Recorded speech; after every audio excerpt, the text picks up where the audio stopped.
বিয়ের পূর্বে কোন মেয়ের সাথে কথা বলবি না, খবরদার, তোর যোগ্যতা নেই ওর সাথে কথা বলার। তুই কে রে? বামন হয়ে চাঁদের দিকে হাত বাড়াবি না। আমার বোনরা চাঁদ। ওয়াল্লাহি যেদিন ইসলামী শাসন আসবে, যেদিন ইমাম মেহেদী আসবে, যেদিন ঈসা আলাইহিস সালাম আসবে, ওনার বন্ধের উপর যারা হাত দেবে উনি হাত কেটে ফেলবে।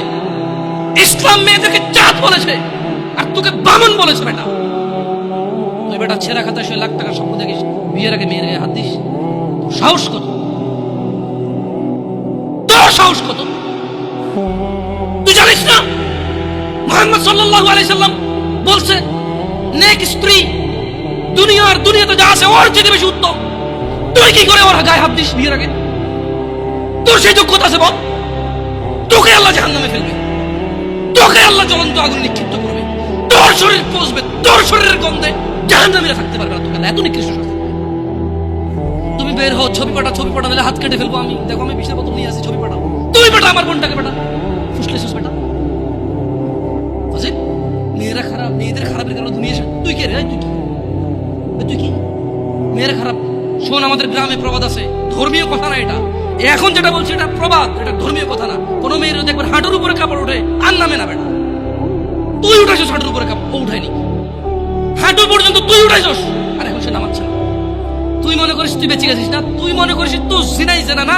না বেটা, ও তোর সাথে জেনা করেছে, এরপরে তোকে আরেকজনের সাথে আর তুই সূচনা, তুই ওকে শিখেছিস। সবগুলো তোর উপরে। যত বড় ডাক্তার কবিরাজ, যত উন্নত চিকিৎসায় নিয়ে যাক, যদি ওর মাথা ফেটে চৌচির করে দেয়, মস্তিষ্ক বেরিয়ে যায়, ওর বাঁচার চান্সেস কতটুকু বাঁচার কতক্ষণ আছে? তোমাকে, তোমার এই ছোট্ট 3.5 হাত বডিকে আল্লাহ কত ইজ্জত দিছে, কত সম্মান দিছে।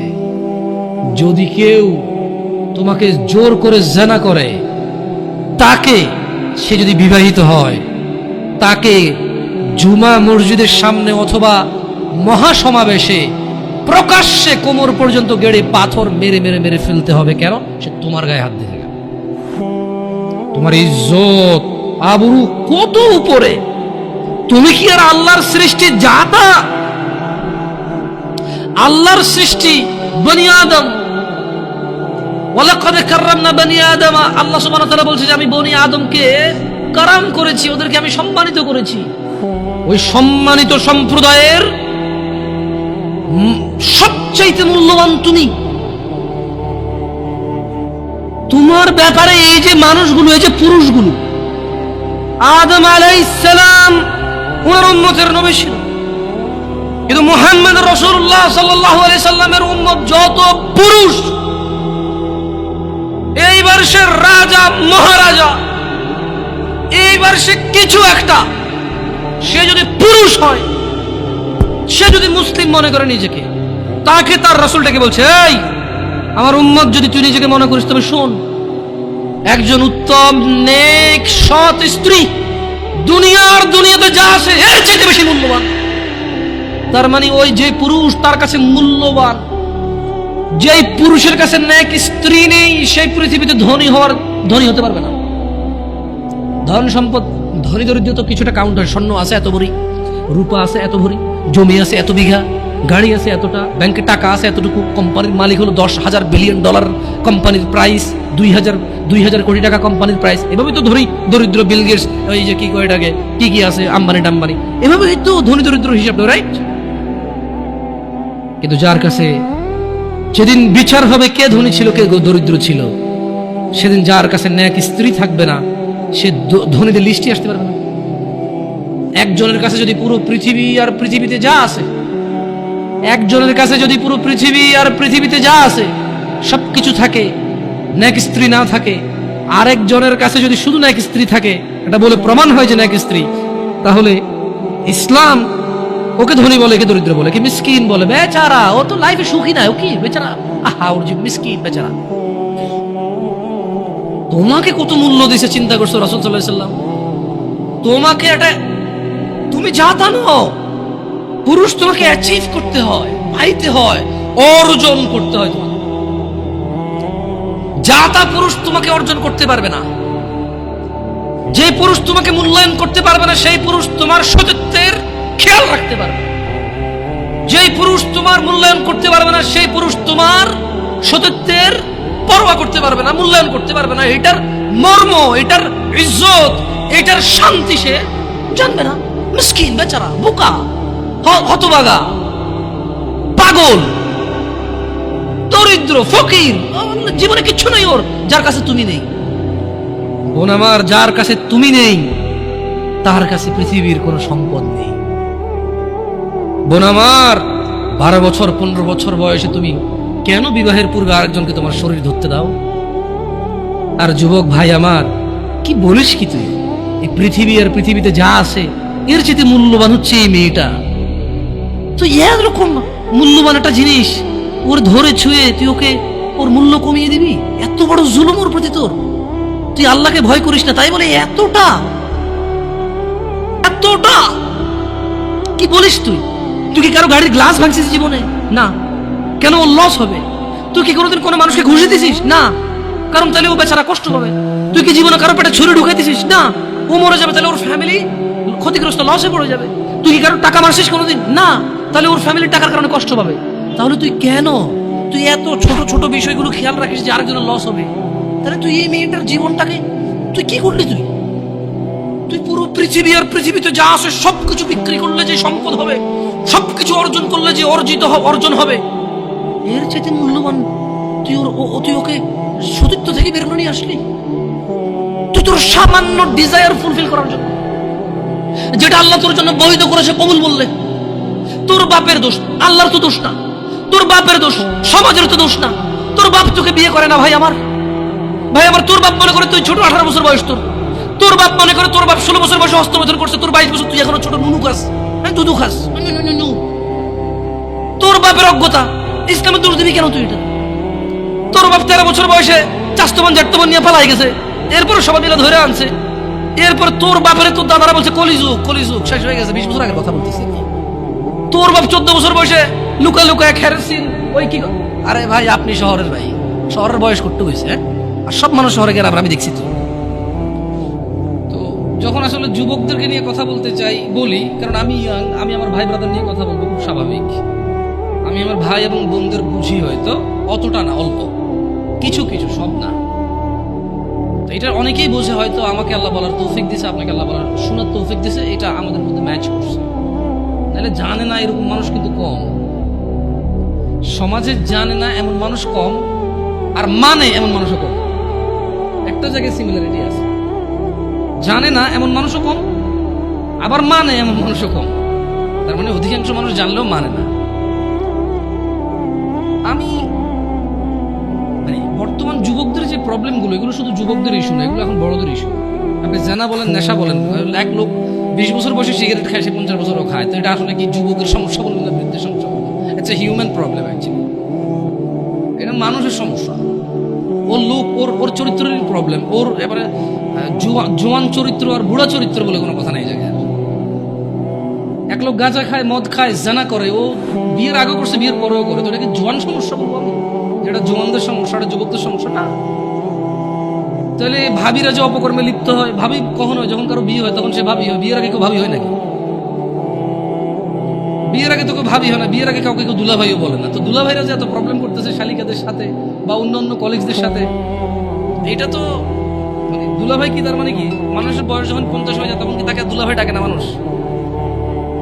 অন্য কিছু ডাকে না। আপনি যদি ইয়াংদের মধ্যে ওরা গোপন করতে পারে না। প্রবলেমটা কোথায়? প্রবলেম হচ্ছে 30 বছরের এক লোক মহিলার সাথে শুয়ে সমস্ত সম্পদ ব্যয় করে দিতে রাজি, যাতে কেউ না জানে।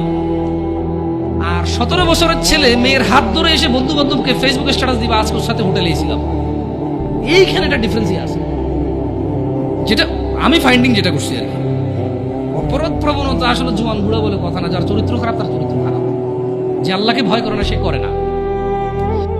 আফসোস লাগে কোন যুবকের জন্য, যে যুবক তার যৌবন আল্লাহ দিছে, তার মেধা আল্লাহ দিছে, যে যুবতী তার যৌবন আল্লাহ দিছে, মেধা আল্লাহ দিছে, কি একটা তর তাজা বয়স, এটা টাটকা ব্রেন, সুবহানাল্লাহ, একদম ফ্রেশ ক্লিন, এত পাপে জর্জরিত না, পাপ করে জং ধরে যায় না, এমন একটা হৃদয় আছে। আল্লাহ ওকে দিছে এটা। ওই হৃদয়টা দিয়েও সে অনুভব করে না আল্লাহকে এবং দিনকে। সে উদাসীনতায় সে তার সময় পার করে। কার মতো? যেই লোকটা 50 বছর বয়স অপরাধ, চুরি, মিথ্যা কথা, জানা, ব্যভিচার, বাপ্পার সাথে অন্যায় অবিচার, মানে হারাম খাওয়া হতে ইচ এন্ড এভরি হারাম যেটা আল্লাহ নিষেধ করছে সেটা সে দৌড়ে দৌড়ে গিয়ে আগলে নিছে, যেটা আল্লাহ হালাল বলছে সেটা সে ভাবতেছে, সে পলায়ন করতেছে। 50 বছর তার বয়স। জং ধরা হৃদয়ের মানুষ যেমন দেখে, আর 16 বছর, 20 বছর, 22 বছর, 25 বছরের যুবক ভাই অথবা যুবক বোন ওর মতোই উদাসীন। এই জিনিসটা আমাকে কষ্ট লাগে। তোমার হৃদয়তে তো জং নাই, তোমার তো এখনো মানে যদি পাপ কম বেশি যাই হোক, ক্ষমা চাইলে এটা ক্ষমাকারী কে? আল্লাহর কাছে কোনো কিছুই কম না, কোনো কিছুই বেশি না। আল্লাহ যে পিঁপড়া সৃষ্টি করছে এটা তুচ্ছ না।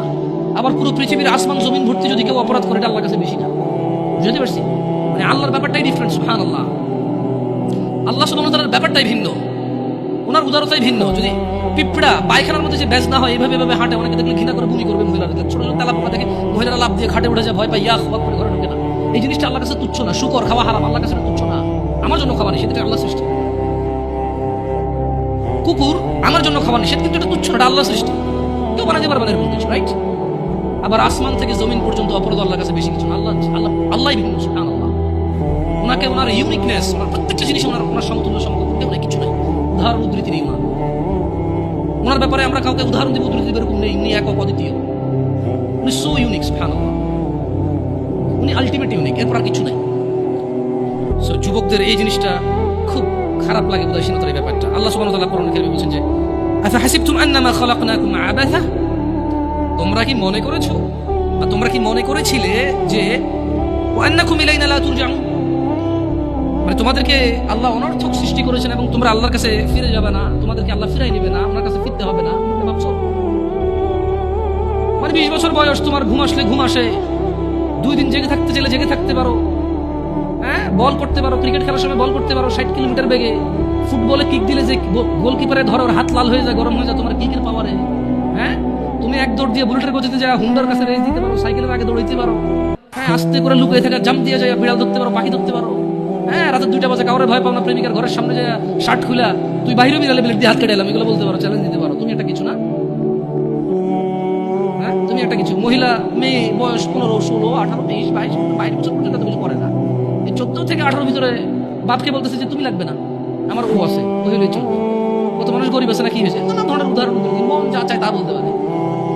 কেন এখনো জোয়ান যুবতী কোনো বিপদ চোখে দেখে নাই, যুবক যুবতী এখনো অভাব ধরে জুতা চোখে দেখে নাই, বাপের ঘাড়ের উপরে খায়, যা খুশি তা করে, যেদিকে খুশি সেদিকে যায়, যা খুশি তা বলে। আল্লাহ বলছে যে আফা হাসিবতুম আন্নামা খালাকনাকুম আবাথা, তুমি যা খুশি তা করো, আমি তোমাকে তৌফিক দিয়েছি, তাই বলে কি তুমি মনে করো আমি তোমাকে অনর্থক এমনি এমনি সৃষ্টি করছি? ওয়া আন্নাকুম ইলাইনা লা তুরজাউন, তোমাদেরকে কি আমি আল্লাহর কাছে ফিরে আনবো না? আমি এরকম ভাবো তোমরা? ইকতারাবা লিন-নাস হিসাবুহুম ওয়া হুম ফি গাফলাতিন মুরিদুন, মানুষের হিসেব নিকেশ। প্রবলেমটা কোথায়? প্রবলেম হচ্ছে আমাদের বিবেক বুদ্ধি কোন জায়গায় নামছে। আমরা অসুস্থ মানুষের ব্যাপারে বলি, দিব্যি বলি, না রে প্রচুর অসুস্থ বা ইদানিং আর সুস্থ হয় না, এখন পারা যাবে। মানে আমাদের কাছে মনে হয়েছে মানুষ অসুস্থ হইলে মরে, আমরা কনফার্ম হয়ে গেছি মানুষ বুড়ো হইলে মরে, আমরা কনফার্ম হয়েছি মানুষ অ্যাক্সিডেন্ট হইলে মরে, আমরা কনফার্ম হয়েছি মানুষ অসুস্থ হইলে মরে, আমরা কনফার্ম হয়েছি মানুষ ক্রিটিক্যাল সিচুয়েশনে মরে। এমনি এমনি যে মরে যেতে পারি এটা আমরা মানে ইমানে রাখি না।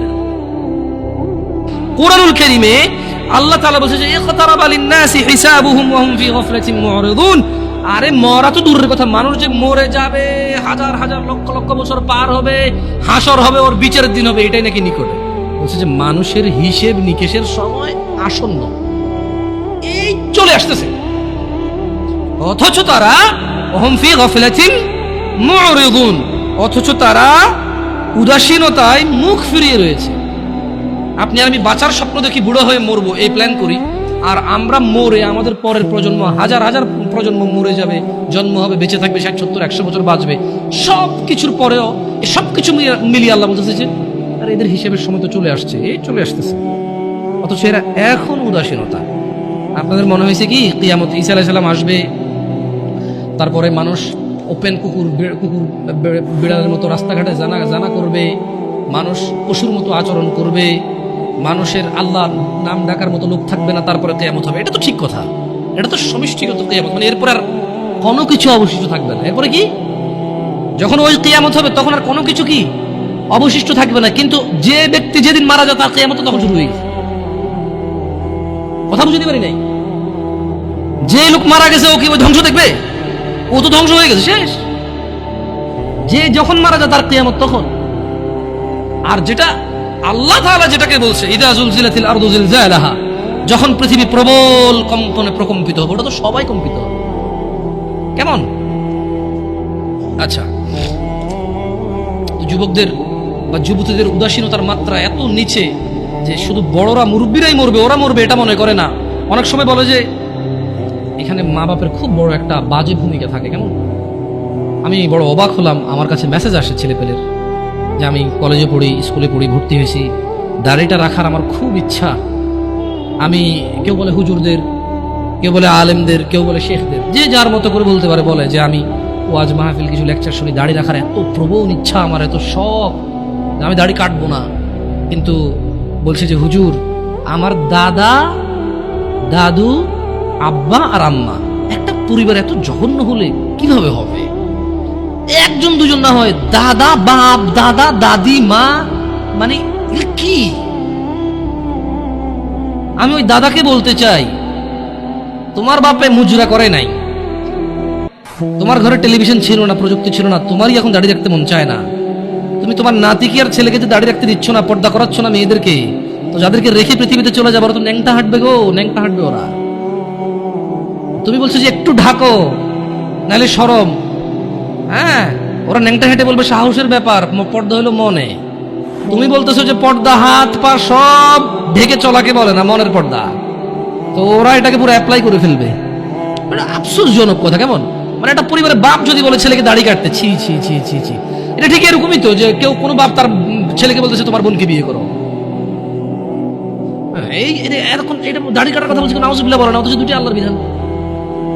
মানে ব্যাপারটা হয়ে গেছে কি, মহিলা তার স্বামীকে বলতেছে তুমি ভালো হও, প্লিজ তুমি ভালো হও। তো ভালো কিভাবে হবো আমি? তুমি না সিগারেট খেও না, ওকে খাইলাম না। তুমি না অন্য মেয়েদের সাথে কথা বলবো না, হ্যাঁ বললাম না। তো তুমি না নামাজ পড়ো, হ্যাঁ পড়লাম, আমি বিয়ে করবো না। না, আরে বেটা, নামাজ পড়তে আল্লাহ বলছে, বিয়ে করতে আল্লাহ বলে নাই? বিধান দুটা কি দুজনে দিছে নাকি? না না, আমি ইনফ্লুয়েন্স করতেছি না, আমি নিজেই একটা করছি। আলহামদুলিল্লাহ। কঠিন রে, কঠিন খুব। যাই হোক, আমাদের বলা অনেক সহজ, করা অনেক কঠিন। কেমন? যাই হোক, আল্লাহ ইল্লা মাশা আল্লাহ। তো মানে ইসলামের বিধানটা কেমন? বাপ মা বলতেছে যে বেকার থাকিও না, বেকারকে ইসলামও পছন্দ করে না। কিন্তু ইসলাম কি ঘুষ অ্যালাউড করে? সুদ অ্যালাউড করে? হারাম সিগারেট বিক্রি করার কোম্পানিতে কাজ করা ইনকামকে অ্যালাউড করে? সুদি ব্যাংকে চাকরি করে টাকাকে ইসলাম অ্যালাউ করে? মা বাপ বলে যে বেকার থাকিও না, ইসলাম পছন্দ করে, মুসলিমরা বেকার থাকতে নাই। কিন্তু এই মা বাপই টাকা ইনকাম হলে আবার ওই যে ইসলামের দোহাই দিয়ে ওকে চাকরি করতে বলে, ওই ইসলামের দোহাই দিয়ে আর উপার্জনটা হালাল নাকি হারাম এটার পরামর্শ দেন। হইলে হইল ইনকাম। আপনি আরেকটা বিয়ে করবেন, এটা তো অনেক দূরের কথা। আপনি ঘুষ খান, সুদ খান, ডাকাতি করেন, টেন্ডারবাজি করেন, চাঁদাবাজি করেন, দুর্নীতি করেন, আপনার বউ কিচ্ছু বলবেন আপনাকে খারাপ। খালি অপরাধের মধ্যে একটা অন্য মহিলার সাথে কথা বলেন, তারপরে দেখেন আপনার অপরাধ কি। আপনি ঘুষ খান, জুয়া খেলেন, মানে আপনি না, নেশাটাকে ওরা অপরাধ হিসাবে রাখে, কারণ নেশা খায় ঘুষাঘুষি লাগে যায়, তো প্রবলেম, আবার টাকা নষ্ট হয়। তো বুঝেন নাই? মহিলা বড় ভিন্ন জিনিস। সুবহানাল্লাহ। আমি মহিলাদের চরিত্রে হতবাক হই, আমি মহিলাদের চরিত্রে হতবাক হই, নির্বাক হই। কিভাবে? যে ও ঘুষ, দুর্নীতি, চাঁদাবাজি, টেন্ডারবাজি, মিথ্যা কথা, মারামারি, কোনো কিছুকে স্বামীর বদনাম মনে করে না। অপরাধের মধ্যে নেশাটা করলে এবং অন্য মহিলার সাথে কথা বললে এই তার আর সহ্য হয়, কারণ এটা তার রিলেটেড। নেশা করলে তার হক নষ্ট হয়, অন্য মহিলার সাথে কথা বললে সে মনে করে তার হক নষ্ট হয়। আরে আপনি বলতেছেন অন্য মহিলা, আপনি আরেক বিয়ে করবেন বললে সে মনে করে তার হক কমে যাচ্ছে। আমি একবার একজনকে বললাম, আমাকে বললো যে না না, আমি আবার মহিলাদের সাথে কথা বলি না, এটা আপনারা চেক করি না, আমার ফেসবুকে মেসেজ দিয়ে চেক করি, আমি রিপ্লাই দিই না। প্রশ্ন করি, প্রশ্ন যেটা খুব ক্রিটিক্যাল মনে হয় রিপ্লাই করি, তাও লিখে। কথা বলবো, ভয়েস মেসেজ এগুলো অ্যালাউড করি না। কেমন? আমার বেতন লিখে যান, উত্তর পারলে দিব, না ইগনোর করে দিছি, শেষ। তো বলছে যে আচ্ছা হুজুর, আমার স্বামী আরেক বিবাহ করবে, তো আচ্ছা এরকম কমপ্লেন কি 60 বছরের মহিলা দেয়, 40 বছরের মহিলা দেয়? এই জোয়ান মহিলা, জোয়ান পুরুষদেরই ঘটনা। এই মাত্র দাড়ি টাড়ি রাখছে, একটু কোরআন পড়তেছে, বিয়ে অর্ধেক দিন, হ্যাঁ একটু আগে 4-5টা গার্লফ্রেন্ড ছিল আর কি, এখন সে একটু দিনে চলে আসছে না, দিনে চলে আসছে। 4-5টা গার্লফ্রেন্ড ছিল, এখন একলা একলা বনে থাকতে ইসলাম তো বিয়ে অ্যালাউডই করছে। এখন সে বিয়ে করছে 3 বছর, আরেক বিয়ে করার জন্য পাগল হয়ে গেছে 1.5 বছর থেকে। মানে তার প্রথম বিয়ের বয়সে 3 বছর 1.5 বছর থেকে ঝগড়া চলতেছে করে আরেক বিয়ে লয়ে। বুঝেন, ওই ক্যাটাগরির কিছু সিচুয়েশন আছে। তো মহিলা বলছে যে মানে দিনী বোন বলছে যে লিখছে আর কি। তো আমি মনে হয় 15 বা 20 দিন পরে মেসেজ ওপেন করে দেখলাম যে লম্বা এক চিঠি। প্রথম কথা এত লম্বা লিখলাম, ইগনোর করে পড়ি না, কিন্তু কে পড়বে এটা। তো তারপর আল্লাহর ওয়াস্তে পড়তে বলেছে। আমি লিখেছি যে আল্লাহর ওয়াস্তে বলা ঠিক না, আপনি এটা বলবেন না কখনো, কেমন কাউকে বলবেন না। তো ঠিক আছে, পড়তেছি এক পর্যায়ে বললো যে আমার স্বামী আরেক বিবাহ করতে চায়। আমি বললাম আল্লাহ তাকে এই অধিকার দিছে, করতেই পারে, হোয়াট ইজ ইউর প্রবলেম। তো সে রিপ্লাই দিল যে না হুজুর, ব্যাপার হচ্ছে সে আমি এখন একা আমারই হক ঠিকভাবে আদায় করতে পারে না, সে যদি আরেক বিবাহ করে তাহলে আমার হক কি কমে যাবে না? আমি বললাম কিভাবে? বলো যে ইসলাম তো ইনসাফ হিসেবে বলছে এই বউর কাছে যা থাকবে এই বউর কাছে তা থাকবে, তাহলে আমারটা ভাগ হয়ে অর্ধেক হয়ে গেল না, কমে গেল না? আমি বললাম তাহলে আপনার ভাই বোন কয়জন? 3-4 জন। আমি বললাম তো আপনার আব্বা যখন প্রথম ছেলে হয়েছে ওই ছেলে তো বলা ছিল আব্বা আরেকটা পোলা হওয়া মানে আমার জমিতে ভাগ হওয়া, খবরদার। সিম্পল কথা না? স্বামী যখন 2 বিয়ে করে বউর হক ভাগ হয়ে যায়, অর্ধেক হয়ে যায়, এটা জুলুম। তাহলে কোনো মা বাবার উচিত না একটার বেশি সন্তান নেওয়া, কারণ যত সন্তান তত ভাগ। যে যারা এগুলো মানে ইয়াংদের মধ্যে প্রবলেমগুলো বেশি আছে, তাহলে তো দিনী বোন তখন তো চিন্তা করা উচিত যে আমি তো পৃথিবীতে আসতে পারতাম না, আমার মা বাপ যদি চিন্তা করতো বাচ্চা একটা হয়েছে আরেকটা হলে ভাগ হয়ে যাবে জমি, তো আমারই দুনিয়াতে আসার কোনো কায়দাই ছিল না, ঠিক না? আসলে কেউ কারো হক কমাইতে পারে না, বাড়াইতে পারে না। যার জন্য আল্লাহ যা বরাদ্দ করেছে তার উপরে কি করতে হবে? এই থাকতে হবে, উদাসীনতা থাকা যাবে না। যুবকদের উদাসীনতার মধ্যে ছেলেদের প্রবণতা। আচ্ছা, মহিলাদের কথা বললাম, পরে আবার আমি দেখছি কিছু ইউটিউব চ্যানেলে যাওয়ার পরে মহিলারা পুরো খেপে যায়, বলে জন্য একতরফা কথা বলছে।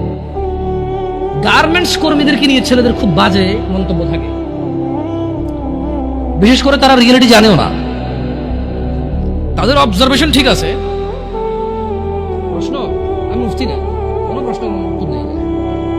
আচ্ছা, আপনারা জাজ করবেন, এটা আমি আপনাদের অনুরোধ করবো। আপনারা নাহলে ধ্বংস হয়ে যাবেন, আপনাদের উপায় থাকবে না। নাইলে খবরদার যাকে তাকে প্রশ্ন করবেন না। আমি যাকে তাকে মধ্যে পড়ি, মনে করো না যেই সেই, আমি যেই সেই, ছোট্ট দুটা কথা বলতে পারি, আলহামদুলিল্লাহ, আল্লাহ তো বরকত দান।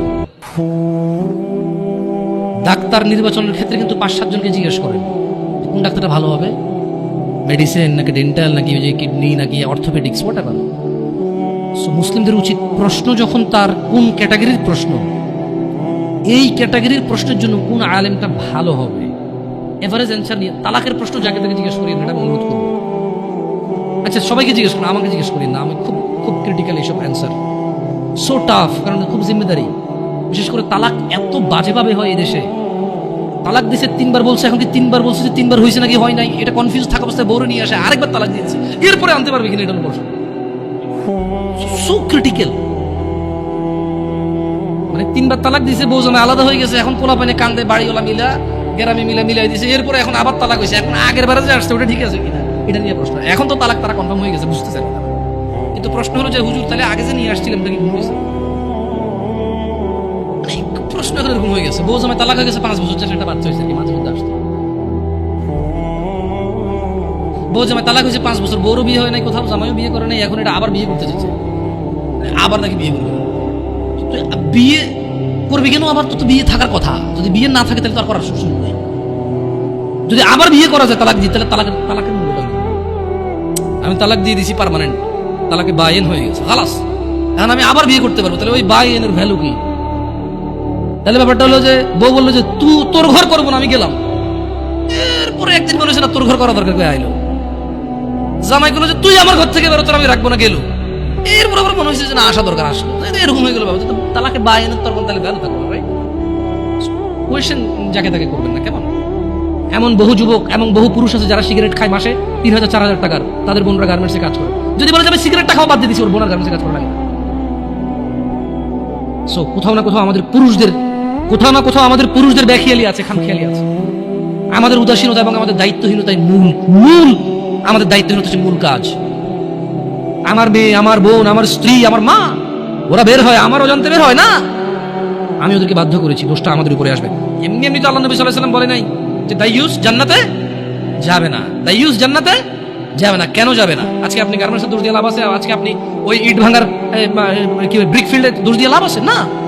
তাই জান্নাতে যাবে না। মনে রাখবেন, যুবক অবস্থায় এই জিনিসগুলো নলেজ রাখা ভালো, বিয়ে শাদীর আগেই। কোন মহিলা যদি বেপরদার কারণে জাহান্নামে যায়, শুধু ও যাবে না, ওর সাথে কেউ না কেউ রিলেটেড থাকবে পুরুষ। কুড বি ফাদার, বাপ হইতে পারে, বড় ভাই হইতে পারে, তারপর হচ্ছে স্বামী হতে পারে। যদি ওর জাহান্নামে যাওয়ার রিজনই হয় বেপরদা, বেখোলা, খোলা মানে চলা। মানুষ হাজার রিজনে জাহান্নামে যেতে পারে, আল্লাহ সবাইকে ক্ষমা করুন এবং হিদায়াত দান করুন, আমিন। হাজারটা রিজন আছে জাহান্নামে যাওয়ার, কিন্তু যদি কোনো মহিলা, এমন মহিলা যার বড় ভাই আছে, যার বাপ আছে, যার স্বামী আছে, আর ওদের থাকা অবস্থায় তার এমন একটা অন্যায়ের কারণে তার জাহান্নাম হয়েছে, যে অন্যটা হচ্ছে তার কি খোলামেলা চলাফেরা, তার জেনা ব্যভিচারে চলাফেরা, তার বেপরদা অশ্লীল চলাফেরা, তাহলে ওই মহিলা একা জাহান্নামে যাবে না, সঙ্গে কাউকে নিয়ে যাবে। এবার যে লোকটা সংশ্লিষ্ট সময়ে দায়িত্ববান ছিল সে যাবে সঙ্গে। এটা খুব সিম্পল লজিক, কিন্তু কান টানলে কি আসে? কান টানলে কি আসে? ওই মহিলা যদি সংশ্লিষ্ট রিজনে যদি জাহান্নামে যায়, সংশ্লিষ্ট সময়ে যে দায়িত্ববান পুরুষ তার অভিভাবকত্বের মধ্যে ছিল, যার উচিত ছিল তার জন্য সামর্থ্য অনুযায়ী জামা কাপড় কিনা সুন্দর দেখে, সামর্থ্য অনুযায়ী খাবার দাবার ব্যবস্থা করা, তার আর অর্থনৈতিক অবস্থার উপরে ডিপেন্ড করে, সামর্থ্য অনুযায়ী ওর কমফোর্ট জোনে রাখা হবে, সামর্থ্য অনুযায়ী যতটুকু আছে উজাড় করে দেওয়া ওর পিছনে সংশ্লিষ্ট ব্যক্তিটার জন্য দায়ী থাকবে। যদিও ভিন্ন কারণ এখন টাকা পয়সাই হয়েছে, বিষয়ের জন্য খেয়াল রাখে না, গাড়ি টাড়ি কিনে দিছে, ছোট ছোট জামা কাপড় কিনে দিছে, এগুলো পরে ঘরে, এটা ভিন্ন কথা। তবে আমি ছিলাম যারা কর্মজীবী, যারা নিম্ন কর্মজীবী, তাদের কথা বলছি। যে কোনো অপরাধকে যুবকদের এখন একটা প্রবলেম হচ্ছে, যেটা বুড়োদের মধ্যে ছিল না। বুড়োদের একটা সমস্যা কি, মানে এমন ভাবে কথা কয় না, বুড়ো বলবো না, বয়স্কদের, সরি, আমার ভাষার কারণে কথা কিন্তু মিনিং চেঞ্জ হয়ে যাবে, বুঝছেন? এটা আমার ওইভাবে নিয়ে যাবে না, আমি খারাপ উদ্দেশ্য নিয়ে বলতেছি। মানে যারা বয়স্ক বৃদ্ধ, তারা দেখবে যে কিছু হলে বলে যে আমগো যুগে এগুলো ছিল না ভাই, কি যুগ আইলো, রাইট? এর কথা বলে, মানে উনি যেভাবে বলতেছে মনে হয় যেন ওনার যুগে কোনো মা বাপের পোলা পায়নি, ধাক্কায় নাই, মনে হয় যেন কোনো ভাই মারামারি করে মাথা ফাটায় মারা যায় নাই, মনে হয় যেন ভাই আর ভাবির কেলেঙ্কারিতে পরে বিয়ে ভাঙি আবার নতুন করে বিয়ে দেয়নি, মনে হয় যেন মামু আর ভাগিনা ধরা পড়ে নাই। এটা এমন ভাবে বলেন, বলে কিনা? এগুলো একটা কথা বয়স্করা বলে। আর জোয়ানরা একটা বিশাল বড় প্রবলেম, যে কোনো প্রবলেমকে সলভ করে, ভাই ডিজিটালাইজেশন, ভাই যোগ বুঝছেন, স্পিড, হ্যাঁ গতি, ভাই গতি আলাদা, আপনি বুঝবেন না ভাই, এখন এটাই ট্রেন্ড, এখন চলেই এমতে। হ্যাঁ, মানে জোয়ানদের কথা হচ্ছে ভাই এটা আপনি বুঝবেন, এখন চলেই এমনি ভাই, ধর ভাই আপনি ভাই আগের কথা লাভ আছে ভাই। হ্যাঁ, আপনি ওরা যাই বলেন, আপনি বলবো যে আগের কথা লাভ আছে। আর বয়স্ক লোকে যে অপরাধী দেখে এমন একটা ভাব করে আমার জন্য আগে ছিল না, ছিল বাট প্রচার কম হয়েছে, প্রচার কম হয়েছে। আচ্ছা, অবশ্য যে কোনো অপরাধ প্রচার হয়ে গেলে অপরাধ বড় অপরাধ, এটাই বাস্তব কথা। দেখেন, আউযু বিল্লাহি মিনাশ শাইতানির রাজিম, যে কোনো অপরাধকে আধুনিকতার কথা বলে সে মানে ই করা যাবে না, ইগনোর করা যাবে না। কেন? বালিল ইনসানু আলা নাফসিহি বাসীরা, আল্লাহ সুবহানাহু ওয়া তাআলা বলছে যে বরং মানুষ নানা অজুহাতের অবতারণা করে। কেমন? ওয়ালাউ আলকা, সরি, বালিল ইনসানু আলা নাফসিহি বাসীরা, বরং মানুষ নিজের সম্পর্কে সে নিজেই সম্যক অবগত। কেমন? ওয়ালাউ আলকা মাআযীরা, ওয়ালাউ আলকা মাআযীরা, যদিও সে নানা অজুহাতের অবতারণা করে। এখন মুরব্বীর অজুহাত হচ্ছে যে কি যুগ আইছে, আর জোয়ানের অজুহাত হচ্ছে যে ভাই যুগ আগেরটা নাই, এখন আগের যুগ বাগে খাইছে। জোয়ানের যে কোনো প্রবলেম ও বলে আগের যুগ বাগে খাইছে, আর মুরব্বীর যে কোনো প্রবলেম ও বলে যে আরে কি যখন আইলো। কিন্তু ওই অপরাধ কিন্তু ওনার ছেলেই লিখত, ওনার নাতেই লিখত। আপনি গ্রাম অঞ্চলে, শহরে তো আসলে ওইটা নাই বলে লাভ নাই। গ্রামে তো মনে করেন সবার ঘরে টিভি আছে, কিন্তু আবার ওই যে প্রত্যেকটা দোকানের মোড়ে মোড়ে একটা করে দোকান আছে, চা, বেশ কিছু দোকান আছে যেখানে চা পরোটা, আর বিশেষ করে সারাদিন 24 ঘন্টা চাটাই চলে ননস্টপ। আর সকালে পরোটা বানায়, বিকেলে পুরি বা কেউ সিঙ্গারা বানায়, আর ডিফারেন্ট কেউ সেমাই রান্না করে, কেউ সুজি পায়েস, মানে কেউ হালুয়া বানায়, এভাবে এটাতে চলে। ওই দোকানগুলোতে টেলিভিশনে সারাদিন যেই যুগে যেই গান বাজনা সিনেমা ছিল ওই যুগে ওইটাই চালাইছে, ওরা পিছাই নেই। যদি বাংলাদেশ সরকার মানে আমাকে কখনো প্রশ্ন করে যে কারা ডিজিটালাইজেশনের সর্বোত্তম ব্যবহার করছে, মানে সবার আগে এবং পুঙ্খানুপুঙ্খু, আমি বলবো যে গ্রামের চা দোকানগুলো।